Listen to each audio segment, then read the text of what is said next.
İçimde Allah, dilimde Allah, zikrimde Allah, fikrimde Allah, aklımda Allah, aşkımda Allah, aslımda Allah, kanımda Allah. Hasbi Rabbi Cellallah, ma fi kalbi gayrullah, Nur Muhammed sallallahu, la ilahe illallah.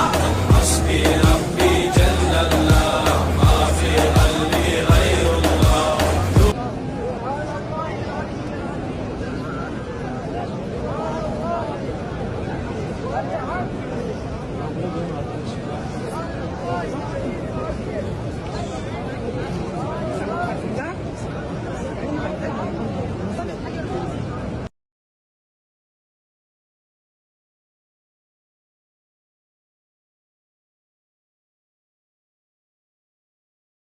İçimde Allah, dilimde Allah, zikrimde Allah, fikrimde Allah, aklımda Allah, aşkımda Allah, aslımda Allah, kanımda Allah. Hasbi Rabbi Cellallah, ma fi kalbi gayrullah, Nur Muhammed sallallahu, la ilahe illallah.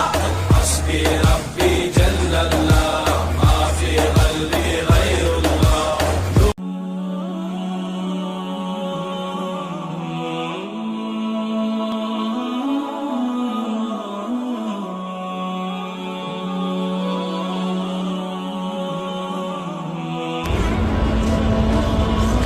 अस्सलाम वालेकुम।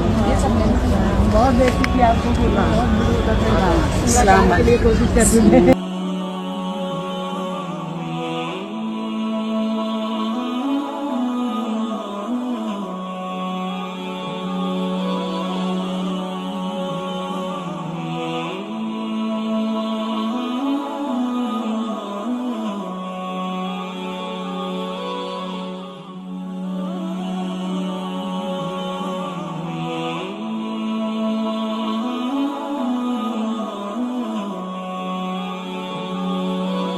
जो नमाज नहीं पढ़ता वो आज से शुरू कर ले।